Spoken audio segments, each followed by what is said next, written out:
Hello everyone, BJ's for you back here today. If I know how to play today, we'll look at how to play this relatively new game called the Lunar Dial, which is all about zodiacs and the moon and whatnot.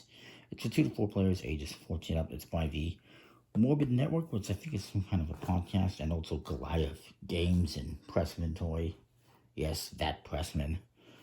And in it, you get this nice cloth gaming surface, I guess you can call it.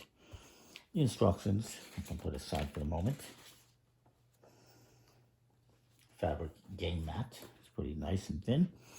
You get this cloth bag, and in it you get 12 moonstones, which are just white stones.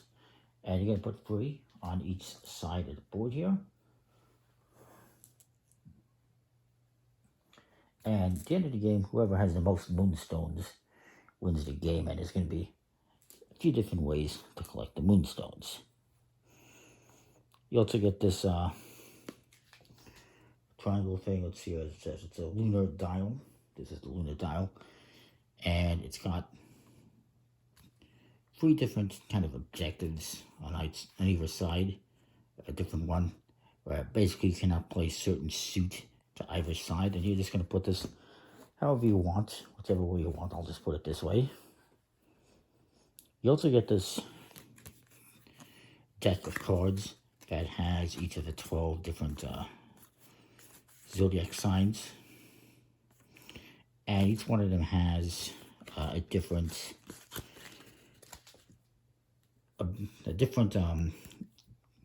thing that you're going to do on your turn if you get this, if you unlock it. What's they call it, action. Like this one, use a twin power of Gemini to immediately take an additional turn. And yeah, there's all sorts of different actions. This only happens once during the game.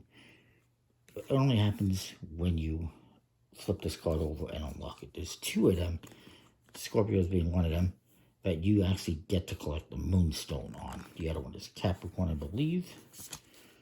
And you're going to place one in each corner, and you'll probably flip 2 or 3 of them during the course of the game.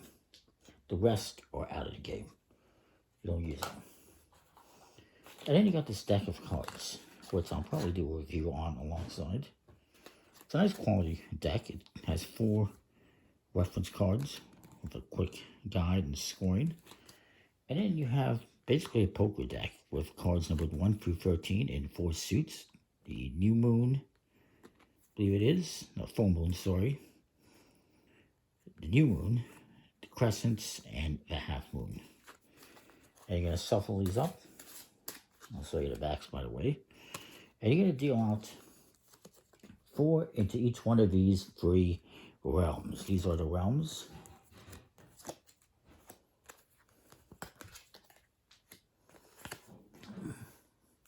And when you're playing cards into the realms, which you might have to do, you have to follow these instructions. So in this case, in this one, you cannot play crescents. In this one, you can't play half moons. In this one, you cannot play new moons. However, that does not affect when you're just dealing cards into this at the start of the game and later on.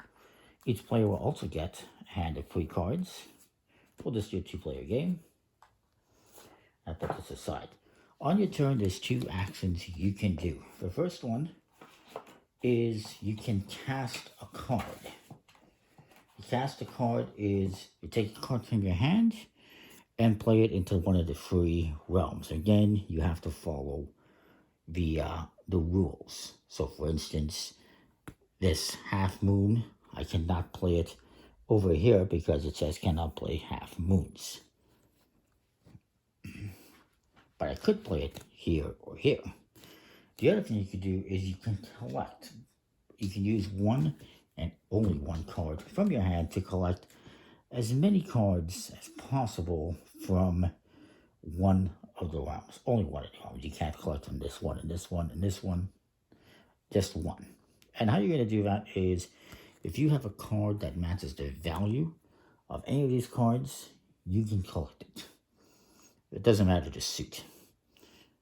Or if you have a card, like let's say I have the 13 here, I don't have anything that adds up to 13, unfortunately, that I can see. Well, I do have one. So I could collect this 5 and this 8. This adds up to 13. So I'm going to collect those. And you put this side in your little collection. And then you will draw back up to 3. That's what you're going to do. Then my opponent's going to go. If they collect a card, they will. The cat, they can cast one. But you're always going to either collect or cast. In this case, he has an 11. There's 3 11s here. He can collect each and every one of those. Good on him. And then he will draw back up to 3. If or when you get to 13 cards, you get to collect a moonstone. Actually, you get to flip one of these over. I do believe. Let me verify that. I played this game. I just don't 100% recall. So, a couple of things. If I was to collect this card and cleared this realm, I would get to collect a moonstone. Of course, another way to collect moonstones is to get one of those cards like the Scorpio. There's 2 of them, Scorpio and I think Capricorn, which let me collect a moonstone as well. And there's other ways to collect them at the end of the game when you're scoring, which we'll get to.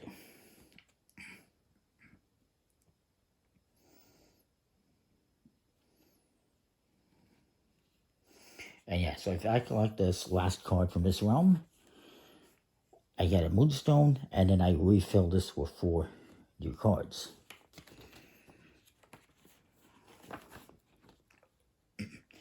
If I get to 13 cards in my hand, I get to take one of these cards and flip it face up. Oh, look, it's a Scorpio.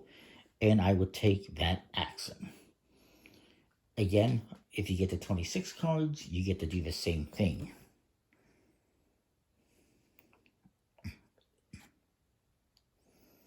And then there's a stay face up. And you probably do 2 of those during the game, more than likely. Maybe 3.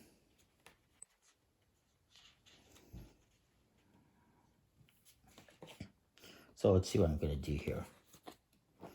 I cannot collect that 7. There's not a lot I can do. So I'm going to cast this card over here. And then I draw back up to 3. Now my opponent's going to go. They will collect the 7. And then they will draw back up. Now it's my turn. Not a lot I can do here, so I'm just going to cast this 4 somewhere. But where? I'll put it over here. Doesn't matter. You can have as many cards in a realm as you want. There's no limit. For the record, I should also point out, you will get a moonstone if you collect the goddess 13 of the black suit. The full moon, is it? Yeah, the full moon, the black suit. If you collect the black 13, the goddess, you also get a moon crescent immediately. So anyways, this guy, 2 6s and a 9. Can't really do much, so he's going to cast a 6 over here. Oh, well, that is 6. Isn't that fantastic? That's my turn. I guess I can collect. I'm going to collect a 5 and a 2 with a 7. I'll draw back up. You get a 6, incidentally. But so does my opponent, and he's going to collect a 6.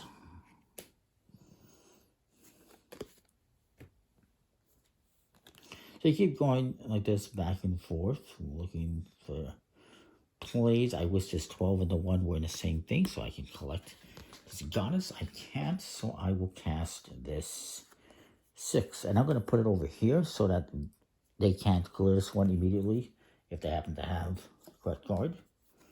Ooh, it's the 13. Ooh, interesting. So now they're looking at their hand here.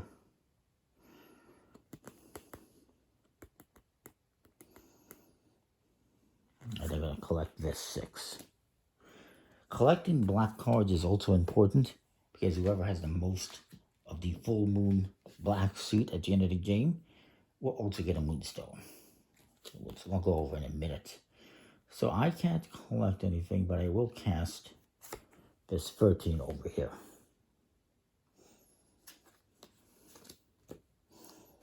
And now my opponent's going to go. They're looking for a 10, a 9, a 4. Well, they're going to, I guess, collect this 4. It gives them a black card. And then it's my turn. I am going to use this 13 to collect that. Oops. And that means I get a moonstone for collecting the goddess of the full moon. So I get a moonstone. Yay. This is when you get moonstones. You get a moonstone for clearing a realm. You get a moonstone for collecting the goddess of the full moon, which I just did. You get a moonstone for revealing a Scorpio or Capricorn. You also get a moonstone for collecting the most cards at the end of the game and for collecting the most full moon cards. So you're going to keep playing the game. And, yeah, you reveal Zodiacs whenever somebody has 13 or 26 collector cards. I don't know if you do. If I collect 13 and then they collect 13, you reveal and then you reveal a 26. That's not 100% certain. Or if it says 2 who gave it, you're going to reveal.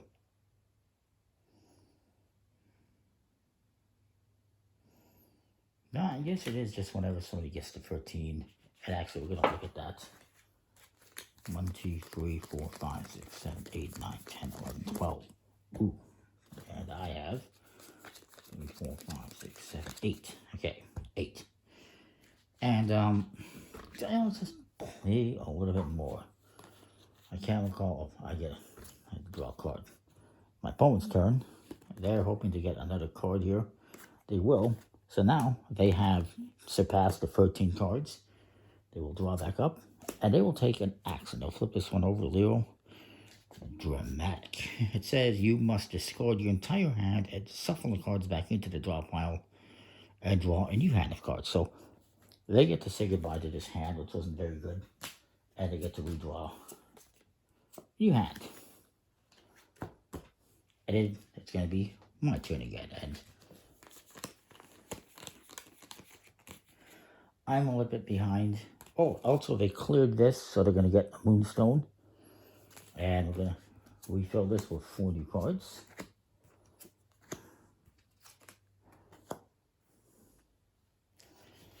And then it's my turn. And I guess I can take one of these 12s. Add it to my hand. And yeah, you just keep going around the table. The game will end.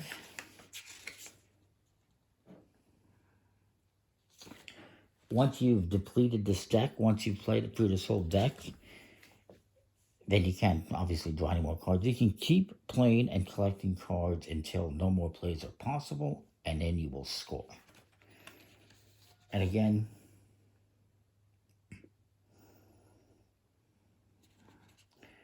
you will add up how many cards you have. Whoever has the most cards will get a moonstone. So in this case, let's just say I got 10.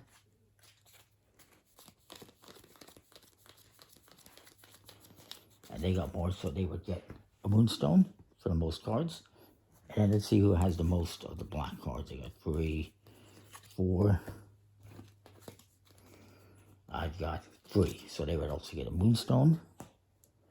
And whoever has the most moonstones wins. And again, Scorpio, that gives you a moonstone. So if I reveal that on my turn, I would get a moonstone, which I probably would. And yeah, it's pretty cool, pretty interesting game. And pretty simple too, I like it. Now, one last thing is after the game is done, you could do a synopsis reading. What you'll do is flip the rest of the cards. Oh, cancer, that's me. And each of the cards has these symbols on the top, triangles. We got 3 triangles here, which means we have a majority of fire. No, wait. This one's upside down, this one's upside down. It's a majority of water. And that means, look at this. Avoid fallacic. I got that yesterday too when I played this. Avoid judging others today by what you see on the surface. Smartest individuals look deeper, but remember to take time to nurture your well-being and seek support from loved ones. So yeah, a little fortune telling there. So that's kind of cool. The artwork on this game is nice. The quality of the components are nice. Nice lit and finished cards. And yeah, I like it. Nice stones. Pretty simple and everything. I like it. It's a pretty cool game. I'll put a link in the description to where you can get it. Actually, I got it on Amazon, but I believe it's also available on the website called Wondery.com.